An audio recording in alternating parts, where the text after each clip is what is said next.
एकादशी व्रत का सबसे पहला नियम है कि आप जिस दिन व्रत करो उसके एक दिन पहले भक्ति का संचार इस हृदय में करो। भक्ति का संचार इस हृदय में कर लीजिए। जिस दिन आप व्रत करो, जैसे एकादशी का व्रत कर रहे हो तो दशमी के दिन शाम का समय जब आवे, रात्रि जब होने लगे, शाम का समय आवे और रात्रि का आप जब भोजन ग्रहण करो तो उस भोजन में कोई ऐसा पदार्थ ग्रहण मत करिए जिस पदार्थ के कारण आपकी एकादशी बिगड़ जाए। एकादशी का दूसरा नियम बहुत ध्यान से सुनिएगा। जिस दिन आपकी एकादशी का व्रत हो उस दिन प्रयास करिएगा कि अपने हाथ से किसी भी वृक्ष की कोई पत्ती टूटे ना। अपने हाथ से किसी भी वृक्ष की, पौधे की, किसी भी वृक्ष की पत्ती अपने हाथ से ना टूटे। बहुत ध्यान दीजिएगा महाराज। एकादशी का ये दूसरा नियम है कि अपने हाथ से किसी पौधे की, किसी वृक्ष की, किसी डाली की कोई पत्ती ना टूटे, इसका प्रयास करिए। यहाँ पर तीसरे नंबर का जो, चौथे नंबर का जो उपाय बताया है, उपवास करने का जो नियम बताया, उसमें वर्णन किया।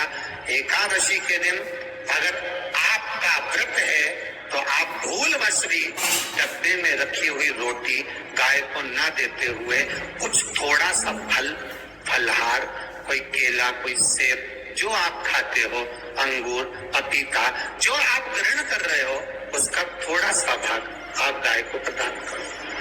आप गाय को दीजिए। रोटी ही दी है, डब्बे में से निकाल के ले गई, गाय आई है, रोटी देना देव मना नहीं।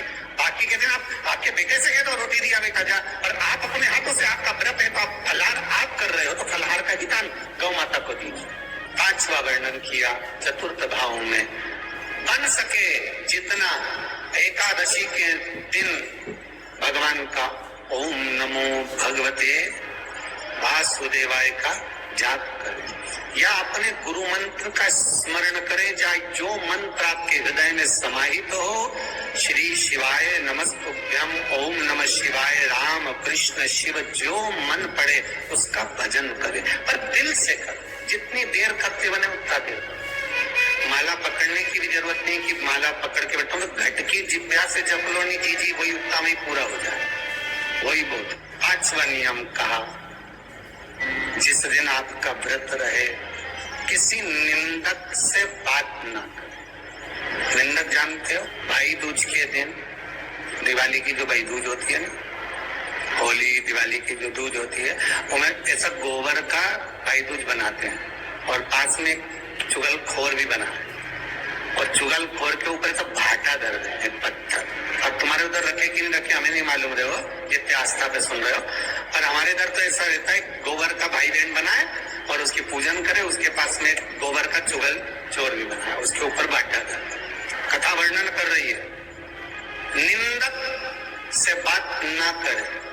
मान लो किसी ने आकर आपको निंदा कर भी दी तो तुरंत सूर्य नारायण भगवान का दर्शन करें और 3 बार उनका दर्शन कर कर नेत्र बंद करें, तब जाकर वो निंदा जो अंदर गई है, अंदर पवित्रता प्रदान करेगी, तब जाकर एकादशी का व्रत लगेगा। पहले तो प्रयास करो, अगर जो निंदा करने आता है ना तो उसको उस दिन एकादशी वाले दिन दरवाजे पे लिख दो, जीव की हत्या ना करे। अगला नियम है, अपने द्वारा जीव की हत्या ना हो, प्रयास करना, किसी को कष्ट ना हो। 18 नियम में से एक नियम और, प्रयास करिएगा एकादशी जब भी करें तो द्वादशी से जुड़ी हुई करें, दशमी से जुड़ी हुई एकादशी कम करें। जो वैष्णवों की एकादशी कौन सी होती है? जो एकादशी द्वादशी से जुड़ी हो, दशमी से नहीं। दशमी से जुड़ी हुई एकादशी व्रत कहलाती है और द्वादशी से जुड़ी हुई एकादशी पुण्य फल प्रदान कर कर वैष्णवों के भगवान के चरण में छोड़ आती है। इसलिए एकादशी द्वादशी से जुड़ी हुई होना चाहिए। फिर अगला वर्णन किया गया महाराज, शास्त्र कहता है, अगला वर्णन जो किया गया उसमें बताया, प्रयास करें जिस दिन एकादशी हो उस दिन घर में बुआरी झाड़ू आदि जो लगती है वो दूसरा लगा ले। क्यों?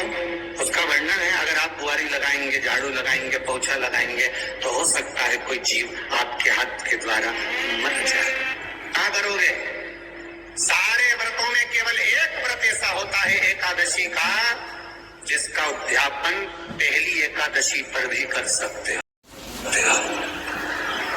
सारे उद्यापन में केवल एक उद्यापन ऐसा होता है, सारे व्रतों में एक व्रत का उद्यापन ऐसा होता है, वो है एकादशी का। ये जरूरी नहीं कि 26 पूरी होगी तभी तुम करोगे, या तो पहली में कर लो या फिर 26 पूरी हो तब कर। पर उद्यापन, अब तुमको ऐसा लगे कि हाँ मैं अभी तो जीऊंगी हो, अभी तुम्हारा बाल भी धोला नहीं हुआ, तुमको ऐसा लगे तो अभी तुम्हें तो बढ़िया, तो पहली पर करने से क्या फल मिलेगा?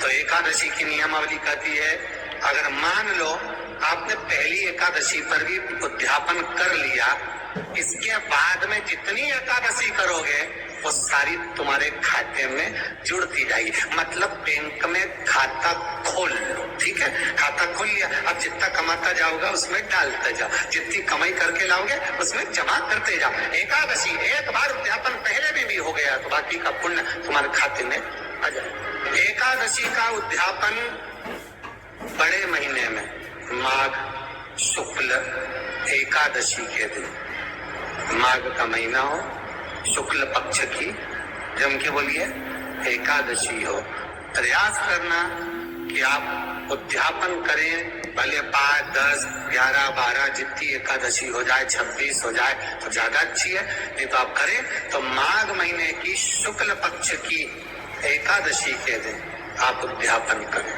प्रयास बड़े महीने के अंतर्गत जो उद्यापन, आज चतुर्मास के अंतर्गत उद्यापन नहीं होता एकादशी का, वो ध्यान दीजिए। ये जो सावन भादो कुंवर कार्तिक जो 4 महीना होते हैं भगवान के शयन करने के, इसके अंतर्गत एकादशी का उद्यापन नहीं होता, और इसके अंतर्गत उद्यापन करना भी नहीं चाहिए एकादशी। एकादशी का उद्यापन माघ महीने की शुक्ल पक्ष की एकादशी के दिन आप बहुत प्रेम से आनंद के साथ करिए महाराज। परंतु एकादशी के उद्यापन में सबसे ज्यादा अगर कुछ जरूरी होता है तो 24 तरह का नैवेद्य जरूरी होता है। कितने तरह का? 24 तरह का नैवेद्य।